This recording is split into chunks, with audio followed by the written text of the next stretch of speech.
Allah selamatkan. Salah opening. Assalamualaikum, selamat pagi. Anda bertemu dengan saya Zul Yusof dan hari ini kita tidak keseorangan. Sebab apa? Bukan selamatkan Pasha tapi Allah selamatkan wanita di seluruh dunia. Sebab hari ini 8 Mac 2024. Betul, kita menyebutkan sambutan Hari Wanita Sedunia dan sedikit kata sejarah lah ataupun sedikit informasi pada anda di luar sana berkenaan dengan sejarah sambutan Hari Wanita Sedunia ini. Sebenarnya pertama kali disambut pada 28 Februari 1909 di Amerika Syarikat. Tapi dia diiktiraf oleh Persatuan Bangsa-Bangsa Bersatu ataupun UN dan meraihkan Hari Wanita Sedunia secara rasmi pada 8 Mac 1975 dan untuk tahun ni tema sambutan adalah wanita dijulang negara gemilang, tapi tema secara global ataupun tema antarabangsanya ialah Inspire Inclusion dan ini adalah untuk memperkasakan lagi wanita dan juga untuk melibatkan wanita dalam segala aspek dalam masyarakat sebenarnya. Jadi untuk lelaki-lelaki di luar sana jangan risau, anda juga disambut tetapi disambut dengan cara yang lain lah. So hari ini saya seorang je dekat studio, perempuan, lepas tu kita punya pencari berita pun perempuan. Tapi tak apa, beginilah hidup lelaki. Tabah aja, okey? Kita nak teruskan dengan apa yang boleh kita kongsikan agak menarik juga hari ini di portalbernama.com. Kita tahu Perdana Menteri mengadakan lawatan di ASEAN Australian Summit di Australia pada 5 hingga 7 Mac 2024 dan ini hari terakhir yang boleh kita kongsi kepada anda berkaitan dengan hubungan ekonomi berkaitan dua negara melibatkan Malaysia dan juga Australia akan lebih kukuh menerusi 4 kerangka utama melalui termasuk Perjanjian Ekonomi Komprehensif Serantau RCEP. Itu yang diperkatakan oleh Perdana Menteri Datuk Seri Anwar Ibrahim yang juga Menteri Ekonomi. Beliau juga berkata pada tahun lepas perdagangan negara Malaysia mencatatkan kira-kira sekitar 83.7 bilion ringgit, mengukuhkan kedudukan antara Malaysia sebagai rakan dagang ASEAN kedua terbesar Australia. Di peringkat global, Malaysia adalah rakan dagangan ke-10 terbesar Australia. Ia juga melibatkan komoditi seperti hidrokarbon, arang batu, minyak sawit dan tembaga yang merupakan bahagian penting dalam perdagangan dua hala dan elemen perdagangan penting geostrategik di Asia Pasifik dan kita harapkan hubungan ini terus terjalin dan kita tahu sekiranya KDNKA kita meningkat sudah pastinya ia memberi satu impak yang positif lah untuk perkembangan negara kita. Okey, itu dia petikan berita daripada portalbernama.com. Jadi untuk seperti biasalah untuk berita-berita lanjut kita ada pelbagai berita ekonomi, berita sukan dan sebagainya, boleh layari laman web portalbernama.com dan selain daripada itu jika ada apa-apa cadangan ataupun hebahan yang ingin dikongsikan bersama kami boleh emailkan ke akmbernama.tv@gmail.com. Okey, hari ini kita akan berkongsi kepada anda 3 topik. Kita ada 3 slot pada pagi ini. Yang pertama inilah kita nak meniti, beberapa hari lagi meniti Ramadan. Jadi antara topik yang kita akan kongsikan bersama anda, Ramadan yang dinanti dan juga sambutan Hari Pembantu Perubatan. Ini pertama kali sebenarnya saya dengar Hari Pembantu Perubatan. Perubatan. Bukan wanita je diraikan. Tapi itu kita akan bawakan kemudian sebelum kita ke perbincangan selanjutnya. Kita nak berehat dulu Pasha. Betul. Kita Tapi saksikan sebelum dulu tu ramalan cuaca sebelum ke rakan tugas dari bilik berita. Saksikan. Silakan. Pasha rehat dulu.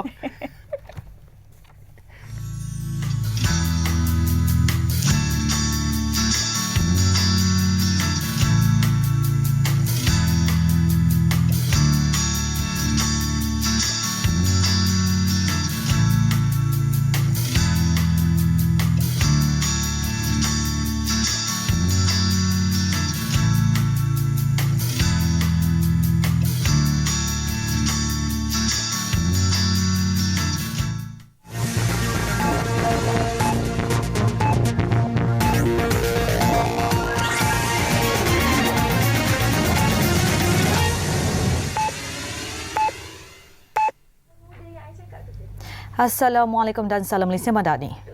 Kerangka pendidikan tinggi di negara ini perlu diubah mengikut kehendak semasa seiring perubahan lanskap pendidikan dunia. Ini selari dengan dasar dan strategi pengantarbangsaan yang dibangunkan Kementerian Pendidikan Tinggi KPT. Menteri Pendidikan Tinggi Datuk Seri Dr. Zamri Abdul Kadir berkata kementerian amat menggalakkan semua institusi pendidikan tinggi awam IPTA dan swasta IPTS, politeknik serta kolej komuniti menjalin kerjasama dan persefahaman dengan institusi pendidikan tinggi serta pemain industri di luar negara. Katanya seluruh dunia sedang berubah dan semua institusi pendidikan tinggi negara perlu mengadaptasi perubahan ini. Terdahulu, Datuk Seri Dr. Zamri menyaksikan pemeteraian memorandum persefahaman antara Universiti Kebangsaan Malaysia UKM dengan syarikat farmaseutical dari Korea, Chill Pharmaceutical, dalam usaha mengukuhkan lagi bidang farmaseutical tempatan dan kajian perubatan universiti itu. Seksyen 5A Raub Bypass dibuka bermula 12:01 tengah malam tadi. Laluan itu menyingkatkan masa perjalanan dari Lebuh Raya Pantai Timur ke Kuala Lipis kepada 30 minit tanpa perlu melalui Bandar Bentong dan Raub. Menteri Kerja Raya Datuk Seri Alexander Nantalinggi berkata laluan itu menjimatkan masa sehingga 2 jam berbanding jika melalui jalan sedia ada yang terpaksa melewati Bentong dan Raub. Selain mengurangkan risiko kemalangan jalan raya, laluan itu turut diharapkan dapat menjimatkan keseluruhan kos perjalanan selain mengurangkan kesesakan trafik di jalan persekutuan sedia ada, terutamanya pada waktu puncak ketika musim perayaan dan cuti sekolah. Secara keseluruhan, panjang Seksyen 5A Raub Bypass adalah 9.6 km dan dengan pembukaan laluan sepanjang 6.4 km malam tadi serta 600 meter yang telah dibuka pada 25 Jun lepas, menjadikan jumlah jajaran yang telah dibuka adalah sepanjang 7 km, manakala bakinya 2.6 km lagi dijadualkan siap pada Jun 2024.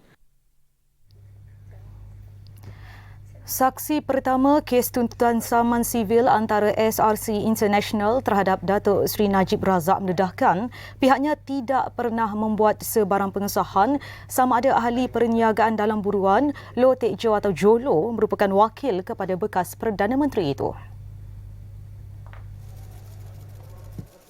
Bekas Ketua Perkhidmatan Pengurusan Dana Bank BSI Singapura, Kevin Michael Swampilai menjelaskan, Jolo sendiri memperakukan dirinya sebagai wakil penasihat kepada Datuk Seri Najib yang pada ketika itu adalah penasihat Emeritus SRC International Sdn Bhd selain memegang portfolio sebagai Menteri Kewangan. Semasa sesi soal balas yang dikendalikan Peguam Utama Najib, Tan Sri Muhammad Syafiq Abdullah, saksi itu memberitahu Jolo juga mengaku sebagai wakil sekutu Datuk Seri Najib dalam pelaburan-pelaburan SRC kepada pengurusan kanan BSI. Namun, dia bersetuju bahawa tidak ada sesiapa dalam BSI telah membuat semakan sama ada pengakuan Jolo itu sebagai penasihat Najib adalah benar atau sebaliknya. Saksi juga bersetuju urus niaga oleh SRC yang disalurkan kepada dana fidusiari tidak mungkin terjadi sekiranya BSI membuat semakan terhadap dakwaan Jolo itu terlebih dahulu. Ketika ditanya mengenai sama ada dokumen diperlukan sebagai kelaziman kepada mana-mana pihak untuk menjadi representasi, saksi mengiyakan. Saksi juga bersetuju amalan jual nama sudah menjadi satu kebiasaan terutamanya di negara ini. Malah menurutnya, Jolo juga menjual nama beberapa individu penting termasuk Sultan Terengganu, Sultan Mizan Zainal Abidin. Prosiding dijadual bersambung hari ini di hadapan Hakim Datuk Ahmad Fairuz Zainul Abidin. Baik, sekian dari Bilik Berita. Assalamualaikum dan salam hormat.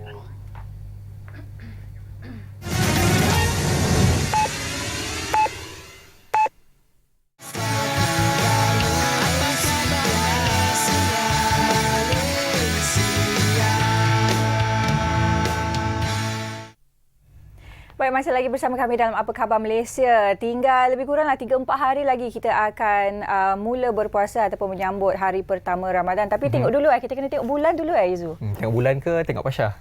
Jangan tengok saya. Tak puasa nanti. Okey. Okey, hari ini selalunya lah setiap tahun kenapa agak-agaknya bila dah habis Ramadan kita dah sambut Syawal pula, datang pula kerinduan dan selalu orang katakan Ramadan tu dinanti-nanti setiap tahun. Betul. Jadi untuk hari ini, pagi ini kita bawakan untuk anda Ustaz Ahmad Fuad Muhammad Mokhtar yang kita akan berbicara lah sedikit kan kita punya orang kata rasa rindu ataupun rasa menanti-nanti bulan Ramadan tu. Assalamualaikum, selamat datang ke selamat pagi. Salah program Kak. Ini Apa Khabar Malaysia. Minta maaf producer, jangan marah saya. Selamat datang ke Apa Khabar Malaysia pagi ini. Baik Ustaz, macam kita sebutkan tadi lah, kenapa setiap kali berakhirnya Ramadan kita sambut Syawal dan datang tahun yang akan datang tu selalu rasa membuat-buat di hati menanti-nantikan Ramadan. Alhamdulillah, segala puji dan syukur kita rafakkan kepada Allah Ta'ala. Terima kasih Pasha dan juga Izu, insya-Allah. Cantik baju tu. Ustaz cantik lagi. Alhamdulillah. Awal raya dah. Ya, sebenarnya Ustaz saja je bagi untuk puji Ustaz balik. Pandai. Kita ada strategi, insya-Allah kan. Alhamdulillah, segala puji dan syukur kepada Allah Ta'ala kerana Allah Ta'ala izinkan kita pada hari ini berada dalam bulan Syaban. Dan dalam beberapa waktu sahaja lagi, insya-Allah panjang umur, mewah rezeki, Allah Ta'ala masukkan kita dalam bulan Ramadan. Yang kita sebut, Allahumma barik lana fi Sya'ban wa balighna ila Ramadan. Ya Allah, berkati kami dalam bulan Sya'ban dan masukkan kami dalam bulan Ramadan. Dan dia kata apa dia? Syahrul Ramadan adalah datangnya bulan Ramadan, bulan yang berkat sangat kepada kita semua. Jadi, kita kena pastikan bahawa hati kita ikhlas. Nak masuk Ramadan ni kena kawal minum, kena kawal kita punya tenaga, emosi, Allahumma salli ala Muhammad, supaya tak cepat drain, supaya kita juga tak cepat letih. Ikhlas dan insya-Allah kita lalui dalam keadaan yang bahagia, insya-Allah.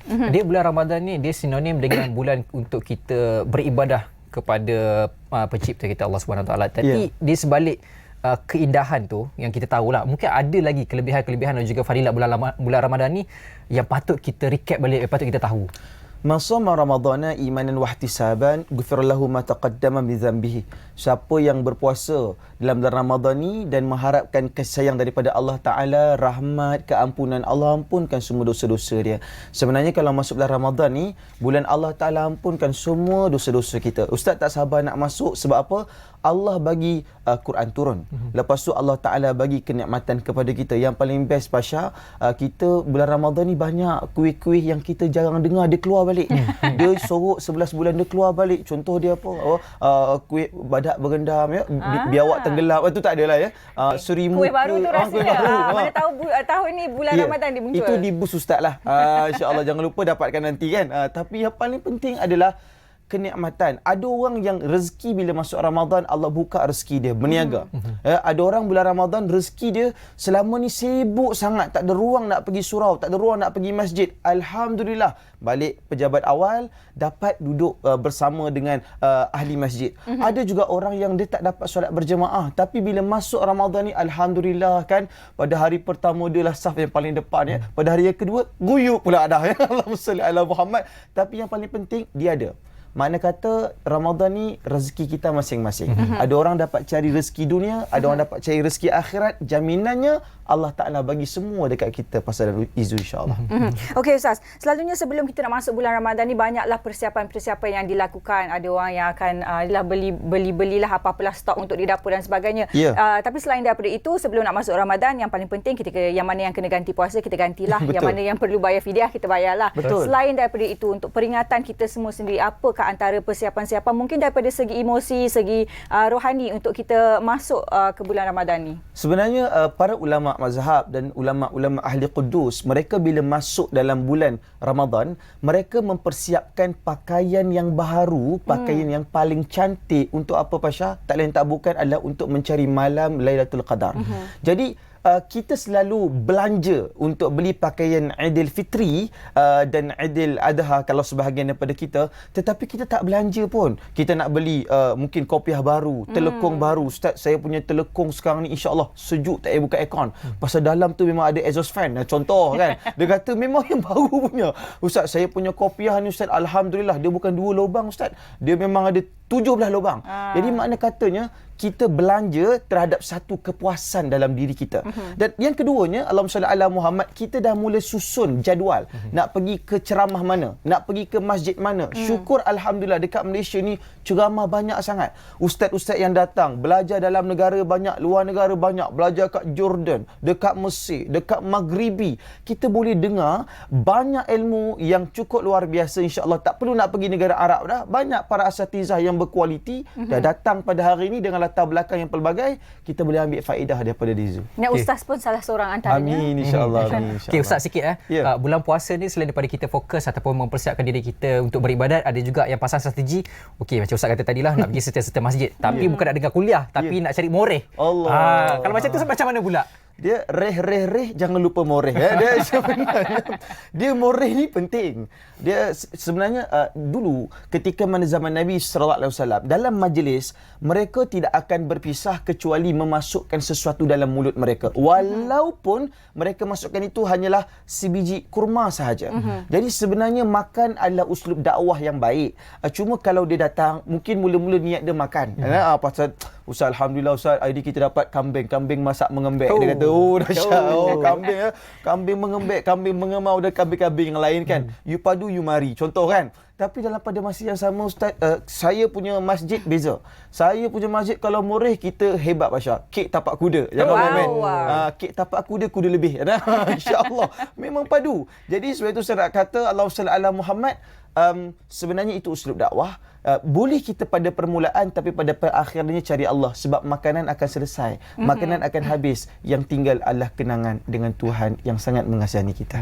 Okey Ustaz, hari inilah kan sempena sambutan Hari Wanita Sedunia. Selalu bila datang masuk bulan Ramadan ni, antara golongan yang mungkin akan ketinggalan sedikit dari segi dapat puasa penuh tu adalah golongan wanita. Dalam bulan Ramadan, apa lagi sebenarnya kebaikan ataupun ibadah yang boleh dilakukan oleh kaum wanita yang mungkin telah macam saya sebutkan tadi, tak boleh nak puasa penuh dan sebagainya. Mungkin sedikit perkongsian daripada Ustaz. Kita tak dapat nafikan bahawa Allah Ta'ala bagi kepada wanita ni dia ada cuti dia. Tapi kena ingat bahawa perempuan dia kalau tidak sembahyang, dia tak perlu qada sembahyang dia jika dia uzur. Tetapi kalau perempuan, kalau dia tidak berpuasa pada bulan Ramadan, dia kena qada. Dan kalau datang pada Ramadan yang baru, maka dia kena bayar fidyah. Artinya apa sekarang ini? Allahumma salli ala Muhammad. Untuk orang perempuan yang Ustaz, saya rasa saya tak banyak bebas macam lelaki. Contoh Izu. Tengok gaya Izu ni memang rajin iktikaf dekat masjid. Alhamdulillah. Kalau tak, kalau gaya Izu ni kalau tak masjid Jami' di Kuala Lumpur, dia akan ke Masjid Negara. Masjid Negara Zimbabwe. Saya paling depan. Paling depan kan. Jangan depan daripada imam. Depan daripada imam lain. Memang kena belakang imam.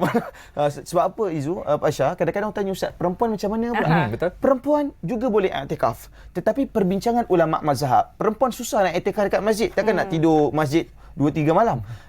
Wanita dia boleh i'tikaf di dalam rumahnya sendiri. Tetapi dengan syarat dia kena ada ruang solat yang disebut sebagai masjid. Dalam solat tempat sujud yang tidak berubah. Yang keduanya, tempat sujud dia itu Allahumma salli ala Muhammad adalah bersih dan dia tidak buat perkara yang membatalkan i'tikaf dia. Jadi makna kata wanita masih boleh i'tikaf walaupun tak pergi masjid dengan duduk dekat rumah dengan mengkhususkan kawasan untuk dia beriktikaf. Kalau dalam bilik tidur pun boleh Ustaz?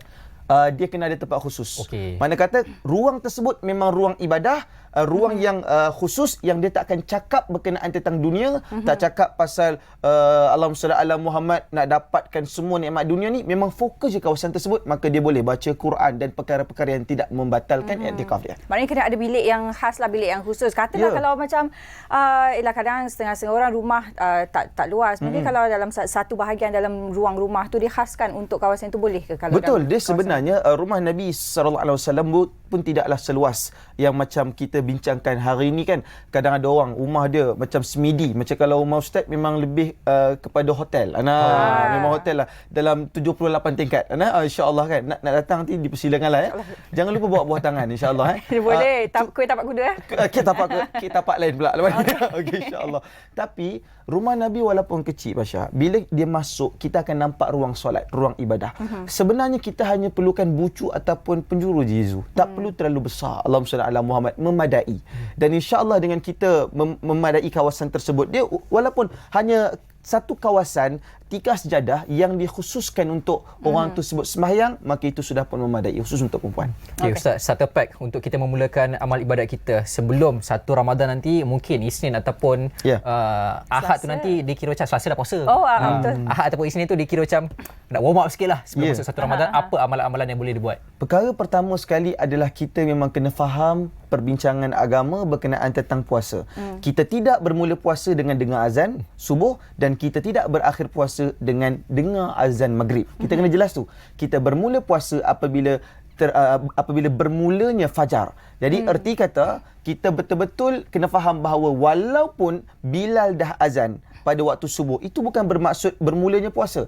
Bermula puasa adalah pada kaedah kita melihat sama ada fajar itu yang benar telah pun terpancar ataupun tidak. Dan keadaan kedua, kita boleh buka puasa bukan lepas dengar azan di bernama radio, bukan. Tapi kita buka puasa oleh kerana telah tenggelamnya matahari. Arti kata lain, kita mesti ada istihad waktu. Maksudnya tengok jam.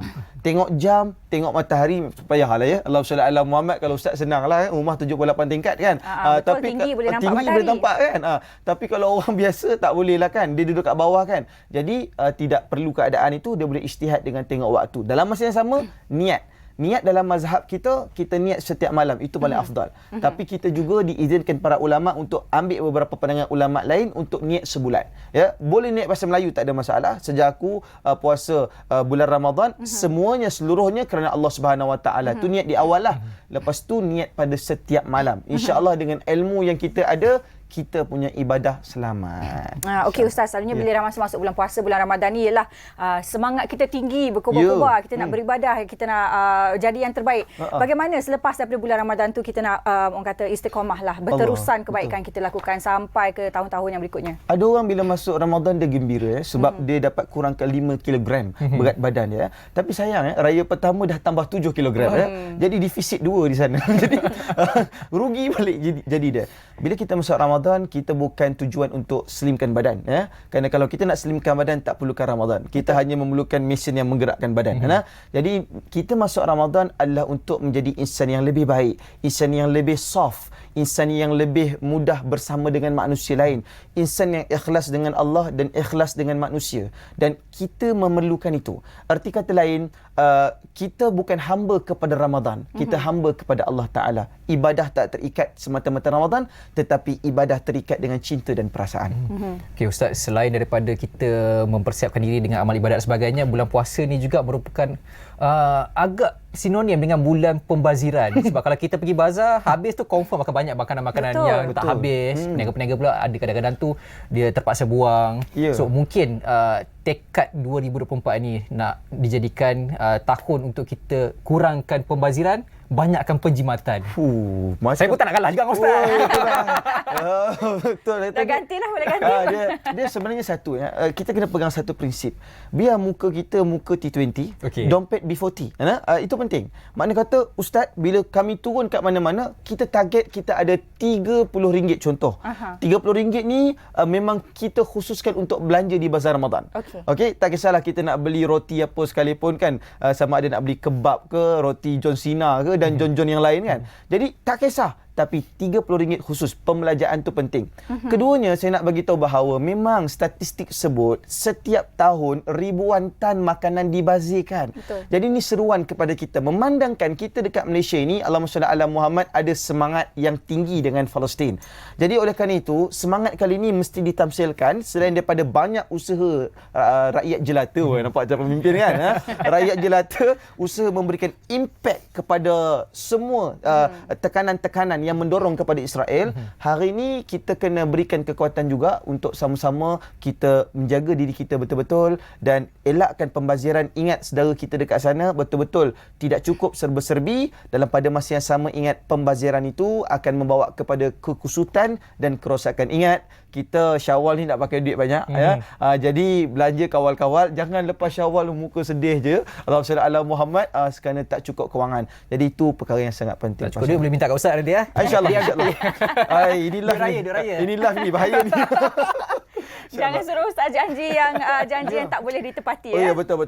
Tapi insya-Allah lah. Saya insya-Allah doakan mewah rezeki, insya-Allah, mudah-mudahan Allah Taala berkati. Doakan kami juga. Insya-Allah. Amin. Sebab kalau ikut daripada kat belakang ni memang ada bangunan ustaz ni, insya-Allah. Ada salah banyak satu. banyak projek. Ya, Ustaz, insya-Allah. sikit mungkin 30 patah perkataan harapan untuk Ramadan nanti. 30 patah perkataan. Okey, insya-Allah saya nak bagi tahu bahawa selamat berjuang untuk Ramadan ini kepada para peniaga, berniaga dengan ikhlas, jangan ada kepada penganiayaan, dan kepada yang membeli, sokong dan jangan terlalu mengkritik, dalam pada masa yang sama nikmati Ramadan ini dengan ibadah yang sejahtera. Buat sebab Allah. Itu dia. Itu Terima dia kasih kita ucapan ucapkan banyak-banyak kepada Ustaz Mafuad, Muhammad Muhtar. Perkongsian menarik untuk kita bawakan Ramadan yang dinanti. Kalau kita tengok anak bulan pada 10 Mac nanti, kalau nampak 12 hari bulan lah kita berpuasa Ustaz. Kalau tak nampak kita puasa sama-sama Ustaz. InsyaAllah. Okay Ustaz, kita nak berehat dulu. Tapi sebelum tu kita ada topik. VT pendek ya? VT pendek. Tapi itu VT pendek back to school katanya. Okey, jom kita saksikan dan selepas itu akan berhenti berehat, akan kembali selepas ini. Bersempena dengan pembukaan sekolah dan sambutan awal Ramadan, Pertubuhan Skuad B40 Wanita dan Keluarga Kuala Lumpur dan Selangor menyantuni anak-anak asnaf yang cemerlang melalui program penyerahan simbolik sumbangan barangan Back to School. Bertempat di Dewan Serbaguna PPR Taman Wahyu 2, seramai 300 pelajar yang dari golongan asnaf PPR Taman Wahyu dan PPR Taman Beringin dipilih menerima sumbangan dalam program ini. Okey, objektif program ni daripada pihak Pertubuhan Skuad B40 adalah untuk meringankan beban golongan-golongan B40 iaitu golongan miskin bandar di PPR yang terpilih lah oleh pihak pertubuhan, yang mana seperti kita semua sedia maklum, pembukaan sekolah adalah serentak dengan awal Ramadan, di mana persiapan Ramadan pun memerlukan belanja. Dan persiapan persekolahan awal 2024 pun memerlukan belanja. Jadi kami amat berharap dengan program seperti ini dapat membantu meringankan beban ibu bapa dan juga umat Islam dan yang lain-lain dalam menyambut perayaan ini serentak. Program ini dianjurkan atas kerjasama MPP Subzon 6 bersama Persatuan Penduduk PPR Taman Wahyu. Ianya dijayakan dengan sumbangan sebanyak RM35,000 melalui Pusat Pungutan Zakat Majlis Agama Islam Wilayah Persekutuan PPZ Mawib bersama dengan Al-Rajhi Bank Malaysia. Saya rasa amat bersyukurlah. Bersyukur amat-amat, syukur Alhamdulillah kepada Allah SWT sebab program macam ni kata tu meringankan beban lah, bebankan kami keluarga. Jadi anak pun walau dapat beg sekolah, dapat voucher, barangan peralatan sekolah kan. Jadi saya harap program macam ni kan kata tu boleh diteruskan lagi lah. Di setiap tahun adakan program macam ni. Setiap peserta yang terpilih menerima beg sekolah dan voucher barangan sekolah bernilai RM100. Penyerahan simbolik sumbangan barangan persekolahan disampaikan oleh Wakil Al-Rajhi Bank Malaysia kepada 25 anak asnaf PPR Taman Wahyu. Pengerusi Pertubuhan Skuad B40 turut menerima penyerahan replika cek daripada Wakil Al-Rajhi Bank Malaysia.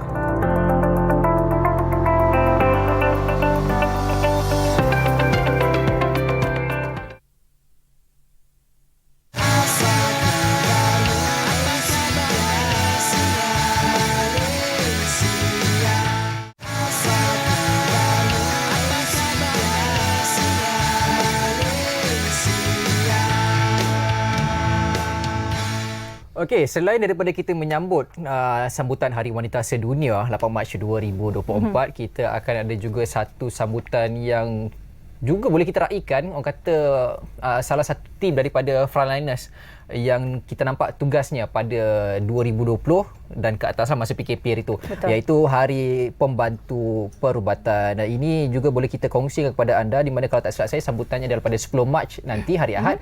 Tapi detailnya saya tak nak kongsikan, kita biar tetamu kita kongsikan. Kita ada bersama dengan kita dua orang tetamu. Di sebelah kiri sekali berbaju hijau daripada Kementerian Kesihatan Malaysia, iaitu Tuan Zuhaimi Abdullah selaku Ketua Profession Pembantu Perubatan. Apa khabar Cik Zuhaimi? Alhamdulillah, sihat. Baik, terima kasih datang ke studio kita. Di sebelah hujungnya berbaju biru, blazer hitam, iaitu Tuan Haji Mustafa Abdul Majid selaku Presiden Persatuan Pembantu Perubatan Malaysia. Apa khabar Tuan Haji? Alhamdulillah. Sihat? Alhamdulillah. Baik.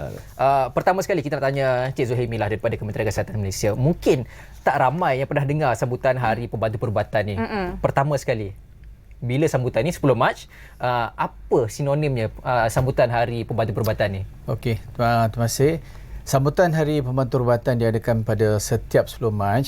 Dia adalah sempena Akta 180 digazetkanlah di Parlimen pada 10 Mac 1977. Jadi sempena itu kami mengangkat 10 Mac ini sebagai hari tarikh keramat lah bagi kami untuk menyambut sebagai Hari Pembantu Perubatan. Dan Hari Pembantu Perubatan juga adalah satu kata pengiktirafan dan penghargaan kepada semua pembantu perubatan di Malaysia dan juga di luar negara yang bertugas di atas pengorbanan mereka lah selama hampir 238 tahun di Malaysia. Okey, bila kita sebut pasal profession ataupun bidang perubatan ni lah, tentunya kita fikir pasal doktor, keduanya kita akan fikir pasal jururawat. Macam yang Izu sebutkan tadi, tak ramai yang tahu tentang profession seorang pembantu perubatan ni. Mungkin Cik Zul boleh terangkan sedikit sejak bila profession pembantu perubatan ni bertapak di negara ni, apakah antara tugas-tugasnya? Mungkin Cik Zul boleh cerita sikit, lepas tu Tuan Haji boleh sambung macam mana tugas-tugas dan tanggungjawab seorang pembantu perubatan. Baik, sejarah pembantu perubatan di Malaysia sangat panjang lah, lama telah diperkenalkan pada tahun 1786 lagi oleh pihak Inggeris dan di bawah tadbir urus syarikat India Timur Inggeris. Pada ketika itu ada 2 pembantu perubatan dibawa masuklah daripada India untuk membantu perkhidmatan kesihatan di Malaysia. Jadi kalau kita kira by bilangan tu 238 tahun lah. Cuma kami ini kurang dikenali sebab kebanyakannya adalah di skop kerjanya menyamai seorang pegawai perubatan, tetapi dalam skop yang lebih terhad. Ya. Dan peranan dia adalah sebagai middle level care practitioner lah. Jadi mungkin Haji boleh tambah sikit. Terima kasih. Silakan. Jadi sebenarnya pembantu perubatan tidak dilihat. Betul. Di balik doktor dan jururawat ke belakang. Jadi dia duduk tengah. Yang Cik Zul kata tadi, mid-level practitioner. Maknanya di antara dua pihak. Jadi di situlah peranan pembantu perubatan daripada permulaan zaman 1786 sehinggalah hari ini. Tidak berbeza. Tinggal lagi zaman dulu kita kebanyakan daripada rawatan sakit di peringkat bawah, iaitu sebanyaknya luar bandar dan asas jabatan sakit luar. Tetapi setelah Malaysia merdeka, maka perkhidmatan kesihatan telah pun membangun dan lebih baik lagi. Maka kita ada perkhidmatan pertengahan dan tertinggi, that is specialized and subspecialized care. Jadi kebanyakan pembantu perubatan duduk di balik perkhidmatan yang tidak lihat, tidak nampak. Contohnya, kalau kita ambil kira kebelakangan ni lah sakit jantung banyak kan. Jadi mereka ni memberi rawatan di balik, tidak dilihat. Dan kadang-kadang disalah anggapkan bahawa mereka ini adalah doktor. Jadi itu sebabnya setakat ni dah kita ada hampir 29,000 pun masih juga rakyat tak kenal. Itu sebabnya dah pihak kerajaan dah perkenalkan dalam Kementerian Kesihatan pakai seragam, inilah dia. Jadi semua. Yang satu lagi ialah yang rakan kita pakai tu. Jadi dia ada 2 jenis. Tapi warnanya hijau. Dia nampak hijau, sah pembantu perubatan. Antara tugas-tugas dan sebenarnya tanggungjawab lah yang dilakukan dalam setting sebuah hospital lah contohnya kan. Kerana Tuan Haji kata memanglah sering tak dilihat ataupun di sebalik tabir. Mungkin boleh kongsikan bersama penonton kita apa sebenarnya yang dilakukan oleh pegawai perubatan ni. Okey. Sebenarnya saya mengatakan bahawa peranan pembantu perubatan ini adalah melakukan amalan-amalan klinikal. Sama ada yang dalam bahasa Inggeris itu diagnostik dan terapeutik. Okey. Mengesan dan merawat. Jadi apabila diperlukan oleh doktor atau pakar sesuatu perkara, maka diarahkan pembantu perubatan buat dan pembantu perubatan akan lakukan. Jadi saya bagi contoh, balik kepada rawatan jantung. Jadi kalau kita pergi ke hospital, unit kardiologi, kebanyakan scan menggunakan mesin-mesin yang terkini dan alat-alat canggih dibuat oleh pembantu perubatan. Dan pandangan dan pendapat daripada apa yang dilakukan pembantu perubatan digunakan oleh pakar dan pegawai perubatan untuk mencapai satu diagnosis dan tetapkan rawatan. Itu contoh dia. Okey, faham dah. Berbalik pada Cik Zulhilmi. Ya, saya. Ini kami pun agak first time jugalah dengar berkaitan dengan pembantu perubatan ni selain daripada nurse dan sebagainya. Nurse kita tahu, pembantu jururawat, doktor kita tahu, tapi pembantu perubatan ni agak baru first time jugalah dengar. Untuk seseorang menjadi ataupun minat menjadi pembantu perubatan ni, apa kelayakan-kelayakan yang dia perlu ada dan juga macam mana jalan nak masuk sebagai pembantu perubatan ni? Okey, pembantu perubatan ni dia ada 2 tahap. Okey, pertama adalah tahap diploma dan kedua adalah tahap ijazah lah. Jadi bagi diploma tu adalah daripada student-student daripada SPM tu kita ambil lah. Dan dia kena menjalani latihan diploma. Dan untuk mohon, dia boleh mohon pada pihak SPA latihan separa perubatan lah. Latihan separa perubatan untuk 3 tahun dan dia akan diberi diploma. Dan untuk didaftar sebagai pembantu perubatan, dia kena menduduki peperiksaan lembaga dan lulus. Dan kalau dia dah lulus lembaga dan dia dah ada diploma, boleh didaftarkan sebagai pembantu perubatan. Begitu juga dengan yang ada degree tu, mereka kena apply melalui UPU dan dia akan ikuti ijazah selama 5 tahun. Selepas tu sama juga dia kena duduk peperiksaan lembaga dan lulus dan boleh didaftarkan sebagai pembantu perubatan. Maknanya satu kerjaya yang bukan remeh jugalah sebenarnya. Macam Cik Zul sendiri, tahun ni dah keberapa? Tahun keberapa sebagai pembantu perubatan? Saya sendiri ini adalah tahun ke-30. Tahun ke-30. Wow, Sepanjang 30 tahun berkhidmat sebagai pembantu perubatan ni. Macam mana Cik Zul melihat dia perkembangan di negara kita ni, khususnya dalam aspek perubatan? Ya, sangat positif sebab kami bermula dalam pada tahun 1786 dengan 2 orang. Dan kedudukan sekarang ni bilangan pembantu perubatan di Malaysia adalah seramai 30,000. 30,000. Dan bukan saja peluang pekerjaan di Malaysia, tapi kita dah membuka peluang pekerjaan di luar negara lah. Seperti UK, Bahrain, Australia, Singapura dan sebagainya. Di semua hospital KKM kita ada pembantu perubatan sebanyak 149 hospital. Dan di klinik-klinik kesihatan jugalah. Tidak kira klinik komuniti, klinik kesihatan, klinik desa, daripada pedalaman sampailah ke bandar. Semua ada pembantu perubatan. Cuma mungkin masyarakat belum kenal dengan lebih rapat lagi. Okey, jadi peluang kerjaya sebagai pembantu perubatan ni sebenarnya amatlah luas kan? Ya. Okey, kita nak tanya pada Tuan Haji. Sempena sambutan Hari Pembantu Perubatan untuk tahun ni, apa tema dan juga mungkin boleh terangkan sikit kenapa tema kita tahun ni adalah Bakti Mulia, Masyarakat Sejahtera, Aspirasi Malaysia Madani. Jadi kita ambil kira daripada rakyat. Pembantu perubatan melaksanakan tanggungjawab dia yang membawa ke arah satu tugas yang mulia. Kerana merawat, menjaga dan memberi kesihatan pada rakyat adalah satu peranan yang amat dipuji. Jadi perubatan mulia. Jadi setiap pembantu perubatan kena ambil kira. Jadi kita ambil Bakti Mulia ni adalah satu congkak kata di dalam lambang Persatuan Pembantu Perubatan Malaysia, dia duduk di situ. Okey. Jadi Bakti Mulia, masyarakat sejahtera. Masyarakat akan sejahtera apabila pembantu perubatan memberi perkhidmatan yang memberi kepada satu keadaan yang sempurna kepada mereka. Jadi membawa kepada Malaysia Madani, maka aspirasi Malaysia Madani terangkut dalam 6 perkara berkaitan dengan Malaysia Madani, dan satu perkara yang penting di situ ialah kesejahteraan menjadi salah satu teras dalam Malaysia Madani. Jadi kita memenuhi salah satu ke mana masyarakat sejahtera. Yang teras yang ke-5 dan 6 ada berkaitan dengan hormat dan juga ihsan.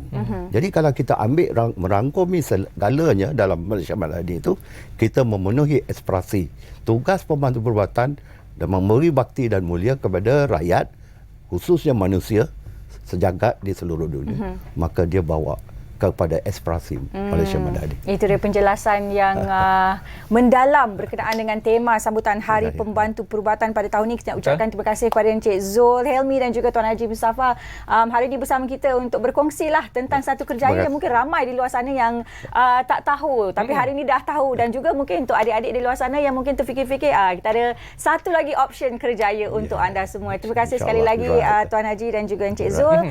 Kita nak berhenti berehat sekali lagi. Jangan ke mana-mana, kita kembali selepas ini. Kita tengok Abang Biru pula. Abang Biru. Terima kasih.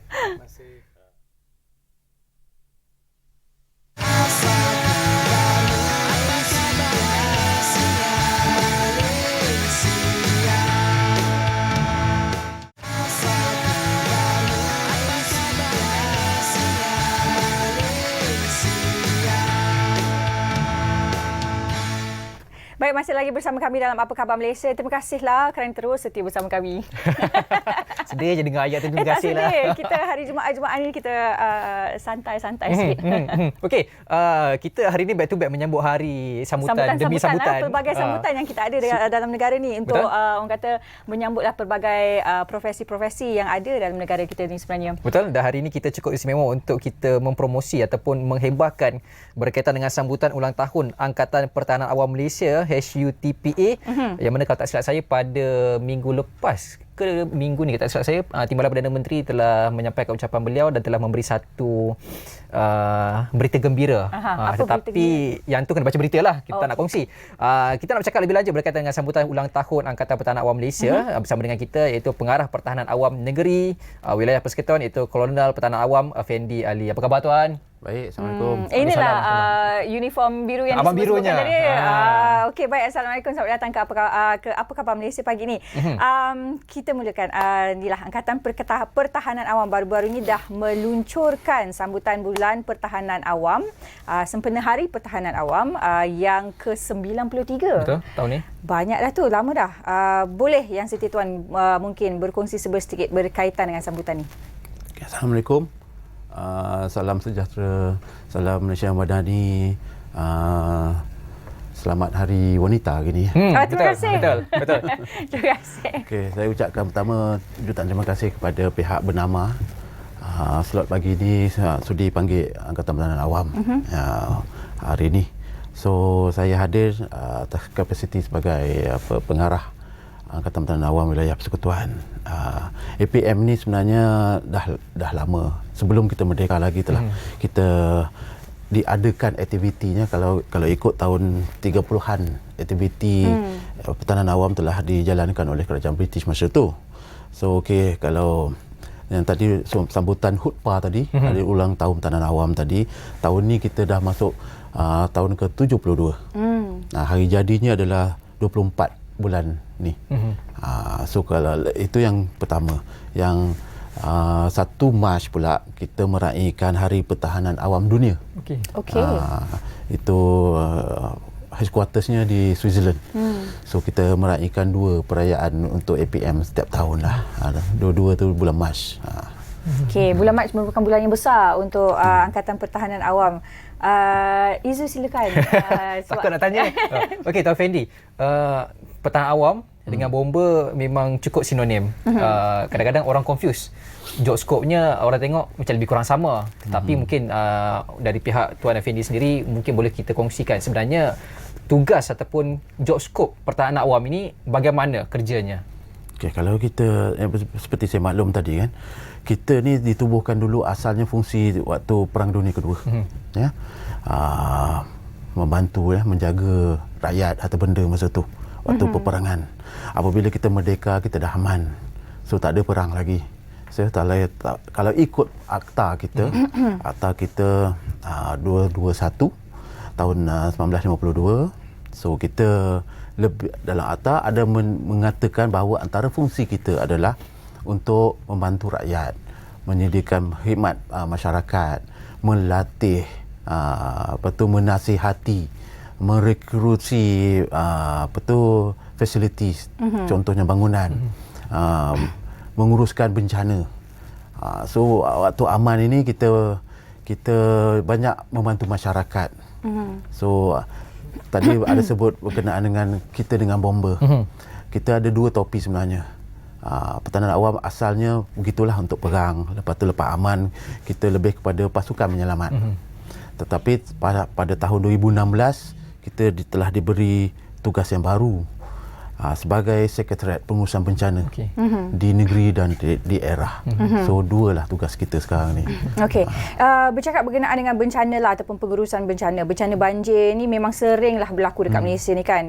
Mungkin Tuan boleh jelaskan lebih lanjut lagi berkenaan dengan pengurusan banjir dan juga peranan APM dalam pengurusan banjir ataupun pengurusan bencana itu sendiri.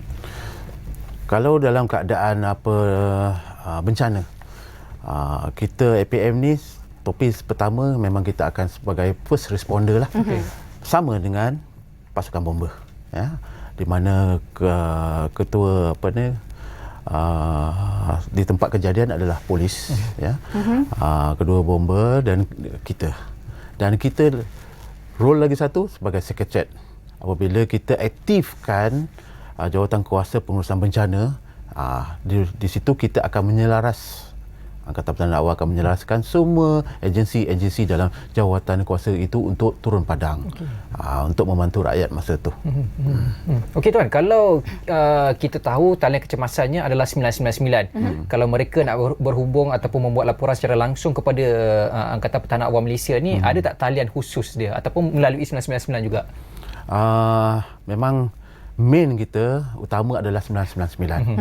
Tetapi Pertahanan Awam ini tidaklah sebanyak fasiliti atau pejabatnya tidaklah sebanyak agensi penyelamat yang lain. So kita apabila rakyat call 999, call center tu akan kenal pasti agensi yang mana terdekat. Di mana kita akan dapat panggilan, di lokasi yang mana kita dekat, kita akan respon. Okay. Antara perkhidmatan kecemasan yang disediakan oleh APM, macam Tuan sebutkan tadi, kalau kita call center 999 tu, dia akan diberikanlah tugas kepada agensi-agensi. Kalau jenayah contohnya akan diberikan kepada polis. Kalau kecemasan yang melibatkan orang kata kecemasan aksiden ke yang berdarah ke, mungkin akan diberikan kepada bomba. Jadi untuk APM sendiri, kes-kes kecemasan yang mana yang di handle oleh APM? Kalau 999, kod yang kita selalu terima adalah untuk perkhidmatan kepada masyarakat lah. Termasuk tadi kemalangan, di mana kenderaan aksiden, ada yang cedera, kan, kita datang, kita akan respon dengan ambulans kita. Tetapi kalau kita diperlukan bantuan untuk kes yang lebih besar, contoh tanah runtuh, kan, multiple accident, kenderaan yang banyak, kita akan bantu pasukan yang utama kat situ bomba dengan pasukan kita. So ada 2-3 role kita di situ. Jadi tugas APM ni sebenarnya sebagai support system lah kepada agensi-agensi lain. Yes. Okey tuan, kita nak tahu juga, kalau tak silap saya, turut dinyatakan hasrat untuk kita naikkan peratusan masyarakat kita tahu asas bantuan kecemasan. Mungkin kalau mereka nak ataupun willingly nak belajar khusus asas menyelamat ni semua dengan APM, macam mana mereka nak dapatkan perkhidmatan tu, nak mendapatkan latihan dan sebagainya? Macam saya sebut tadi, antara fungsi kita adalah melatih. Kalau ikut International Civil Defence Organisation, 10% rakyat kita akan latih. Itu adalah kita punya target. So bermakna dalam Malaysia ni, kalau boleh dalam satu keluarga ada seorang pertahanan awam. Kenapa? Sebab begitulah, kita akan latih supaya dia boleh respon sebagai first responder, first untuk family dia. So untuk ke arah itu, kita memang 90% adalah kita punya force adalah sukarelawan. Banyak. Yes. Boleh dikatakan berjuta. Semua tu adalah sukarelawan. Kalau di Puan Pasha, Tuan, tengok mana yang ambil kes tu, kebanyakannya adalah sukarelawan kita. Di mana kita bayar allowance lah, ikut jam. Mereka ni ada dua jenis. Ada yang kita panggil anggota sukarelawan pertahanan awam yang backup. Kita call apabila diperlukan. Ada yang secara tetap kita kontrakkan setahun-setahun, ya. Tugas di pejabat ataupun operasi. Mereka ni kita selalu ambil sebulan. Kadang kita buat khusus asas pengambilan. Kita latih. So semua rakyat kita alu-alukan ke pejabat pertahanan awam, daftar, dan kita akan latih menjadi anggota sukarelawan. Kalau rasa perlu nak belajar, nak turun, nak bantu masyarakat, dialu-alukan, lapor diri dan boleh bertugas. Okey, jadi pengambilan untuk kursus latihan ni diadakan sepanjang tahun. Sepanjang tahun. Ada tak apa-apa kelayakan ataupun perlu apa-apa skill sebelum nak masuk ataupun orang kata nak apply lah untuk jadi volunteer dekat APM? Pertama kena rakyat Malaysia lah. Okey. Lepas tu 18 tahun ke atas. Tubuh badan sihat, ya. Dan kena minat. Banyak yang yang kita tengok masuk ni apabila hari pertama mungkin ada fizikal sikit, lepas tu mungkin dah tak ni lah.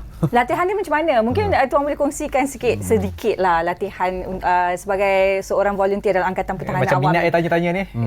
Saya basic first aid dah tahu tau. I am a certified first aider. Jangan marah. Tak marah, memberitahu saja. Okey, latihan kita kalau asas tu tak adalah fizikal sangat. Okey. Tapi mungkin latihan susulan selepas itu mungkin ada latihan fizikal. Ada kawat-kawat ke? Ada kawat, latihan kawat, Okey. latihan berenang. Itu ada fizikal sikit lah. Memang kena matahari tu biasalah. Kalau masuk pertandingan awam ni, kalau tak hitam sikit memang tak sah lah. So kalau tadi, even banyak agensi. Termasuk dalam bernama ini sendiri ada anggota pertahanan awam. Banyak agensi kita yang dalam Malaysia ni ada pasukan pertahanan awam. Kita sebutkan SEDET. ERT setiap agensi ada ERT. Dia punya emergency response team dia. Tetapi kita letak SEDET depan dia ada CD. CD adalah pertahanan awam, civil defense. Okay. So macam pasukan ini adalah pasukan yang first responder, sebenarnya fungsinya untuk respon di tempat di mana diwujudkan tu macam bernama ini. So kita akan train atas permohonan daripada pihak bernama. Kita boleh datang sebulan sekali ataupun ke tempat kita. So mereka ini menjadi anggota pertahanan awam dah. Boleh hujung minggu ke malam boleh datang untuk respon, ataupun selalunya kes-kes di Pantai Timur kan memerlukan bantuan-bantuan logistik, manpower. KL ni kurang PPS kita buka adalah bagi kilat sekali-sekala kan. Kita banyak wilayah ni kita bantu jiran-jiran yang terkesan. Jadi anggota volunteers ni akan dia deploy lah kepada Yes. kawasan-kawasan yang memerlukan. Okey Tuan, sikitlah harapan dan juga nasihat serta saranan kepada masyarakat sempena bulan pertahanan awam ini yang akan disambut 24 Mac nanti 24 Mac. Yes. Okey, sikit Tuan. Okey, hasrat hasrat saban tahun, setiap tahun memang kita nasihatkan ataupun kita pesan kepada rakyat supaya sentiasalah peka kepada keadaan kesihatan. Kita bermula dengan kita tengok waktu COVID waktu COVID di mana pertahanan awam memainkan peranan di pusat kuarantin, di airport, di PPV So kita tengok banyak waktu tu kadang sihat, masyarakat kita sihat. So selalulah cek kesihatan masing-masing dan lebih aktif dalam kehidupan. Kita tak tahu, banyak kawan saya pun baru meninggal, umurnya tak sampai pun 40. Sihat. So hasrat kita dalam pertahanan awam tu pekalah kepada agensi-agensi punya nasihat, saranan, tambah waktu monsun timur laut. Kita tengok kadang tempat yang selalu banjir tu dia dah biasa, ada juga kejadian yang lemas. So kena jangan overconfident tengok anak-anak pertahanan awam ada insya-Allah. So kita sarankan satu family paling kurang seorang lah hantarlah ke pertahanan awam untuk menjaga keluarga masing-masing. Pasha silakan. Masuk. Untuk lemas saya belum train lagi. First aid yang basic tu adalah train. Okey, baik, terima kasih kepada Colonel Pertahanan Awam Tuan Effendi Ali kerana sudi bersama kami untuk hari ini. Kita bercakap mengenai sambutan. Betul. Hari Pertahanan Awam. Bulan Pertahanan Awam dan juga Hari Pertahanan Awam sedunia. Okey. So terima kasih kita ucapkan kepada anda bersama dengan kita selama 1 jam juga. Kita hari ini cakap sambutan demi sambutan sambutan Hari Wanita, menyambut bulan Ramadan, lepas tu menyambut sini. Tapi terima kasihlah kita ucapkan kepada anda 1 jam bersama dengan kita. Tak muak ataupun tak jemu mendengar kami bersembang, berceloteh dan sebagainya. Okey, selepas ni Zul boleh belanja I makan kek. Apa-apa pun jaga diri, jaga kesihatan semua. Terima kasih kerana setia bersama kami. Kita akan jumpa insya-Allah di minggu yang hadapan. Pasha bersama pasangannya. Saya cuti minggu depan. Tak tahu lagi. Surprise. Okey, kita jumpa minggu depan. Assalamualaikum. Bye. Salam. Terima kasih. Terima kasih.